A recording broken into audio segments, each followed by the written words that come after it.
അച്ചാറുണ്ടാക്കാനുള്ള പ്ലാനാ.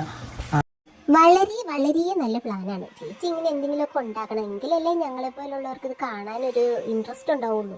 ഒരു വർഷത്തേക്കുള്ള അച്ചാറെല്ലാം ഒരുമിച്ചാണ് ഇടുന്നേ. ഓക്കെ ഓക്കെ, നല്ല കാര്യം. ചിലരൊക്കെ അങ്ങനെ ഇടാറുണ്ട്.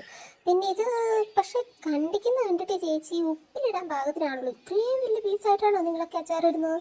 കുറച്ചും കൂടെ ചെറുതായിട്ടൊക്കെ കണ്ടിക്കാമായിരുന്നു കേട്ടോ. പിന്നെ ചേച്ചിക്ക് അത് ശീലമില്ലാത്തത് കൊണ്ട് കുഴപ്പമില്ല.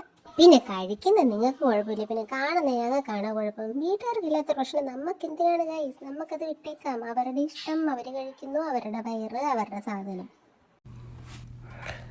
ഒരു പാത്രം അടുപ്പിൽ വെച്ച്, പാത്രം മീൻസ് വലിയൊരു ചട്ടി അടുപ്പിൽ വെച്ച്. അയ്യോ ചേച്ചി, ഇത് പാത്രമല്ല, ചട്ടിയല്ല. ഇതുണ്ടല്ലോ, നമ്മൾ ഈ ബിരിയാണിയൊക്കെ ഉണ്ടാക്കാൻ എടുക്കില്ലേ, ചെമ്പാണിത്, ചെമ്പ്. അച്ചാറ് കമ്പനിയിലൊക്കെ ഇങ്ങനത്തെ പാത്രത്തിൽ അച്ചാറിടുന്ന ഞാൻ കണ്ടിട്ടുണ്ട് കേട്ടോ. വിനിഗർ ചൂടാക്കി, അതെല്ലാം എനിക്ക് വിനിഗർ എന്തെന്നൊക്കെ പറഞ്ഞാൽ എനിക്ക് ടീച്ചർ കുക്കിംഗ് വീഡിയോ ഭയങ്കര ഇഷ്ടമായിട്ടോ. അത് കണ്ടിരിക്കാൻ ഒരു എന്താ പറയുക, ഒട്ടും ബോറടിക്കുകയില്ല. എന്തായാലും കണ്ട് ഇച്ചിരി കമൻ്റ് അടിക്കുമെങ്കിലും ഈ കാണുന്നവരെല്ലാം തന്നെ അത് എൻജോയ് ചെയ്യുന്നുണ്ടെന്ന് എനിക്ക് ഉറപ്പാണ്. സത്യം പറ, വീഡിയോയ്ക്ക് റീച്ച് കിട്ടാൻ വേണ്ടിയല്ലേ ഇങ്ങനെ കുക്ക് ചെയ്യുന്നത്? കൊച്ചു കള്ളി.